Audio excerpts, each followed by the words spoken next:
शिवरायांच्या राज्याभिषेकाकरिता काशीवरून 7 नद्यांचं 7 समुद्राचं पाणी आणलं गागा भट्टाने. राजाने अभिषेक घातला, पाणी उरलं, सोडलं याच्यात. पाणी सोडताना गागा भट्टाने याच्यावर कविता रचलेली कविता असेल गंगा, यमुना आणि नर्मदा यांच्या आल्या साऱ्या बहिणी आणले 7 नद्याचे 7 समुद्राचे पाणी. जलिले झाले तीर्थांची घर, नाव तयाची गंगा सागर. 35 फूट खोल आहे. खालून येताना पाईपलाईन लागली की नाही? मनात शंका येते की खालून वरती पाणी प्यायला येतंय, तर नाहीये. रायगड किल्ल्यावरून खाली 2 गावांना पाणी पुरेल एवढं मोठं पाण्याचा साठा रायगडावर आहे. कमीत कमी 2 कोटी लिटर पाणी रायगडावर राहील अशी तज्ञांची मत आहे. समोर या उंच इमारती आहेत, हे विजयस्तंभ मनोरे. त्यावेळेस इलेक्ट्रिक सोलूर्जा प्रकार नव्हता. जर का आपल्या राजाने एखादा गड स्वराज्यात निर्माण केला तर जनतेला कसं कळवणार? तर एका ह्याच्यावर भगवा ध्वज फडकवला जात होता.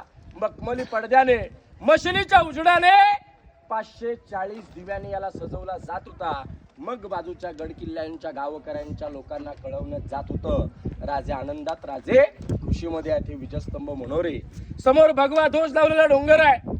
टकमक टोक, कडेलोट पॉइंट, चोरी, लबाडी, गुन्हा, गद्दारी, फितुरी केली की टिकायची. शिवाजी राजांनी कुणाला ढकललं नाही, परंतु धर्मवीर छत्रपती संभाजी राजांनी कुणाला सोडलं नाही. जगावं तर शिवाजी राजांसारखं आणि मरावं तर संभाजी राजांसारखं. मग शिवाजी राजांचं कैदी कोठार कुठे आहे?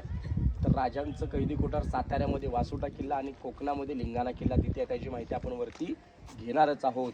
मग राजाने आपला वापर त्याचा काय केला? तर एक पहारा करण्यासाठी आऊसाहेबांचा वाडा तिथून दिसतो. आऊसाहेबांचं दर्शन घेण्याकरिता त्यासाठी त्याचा वापर केला.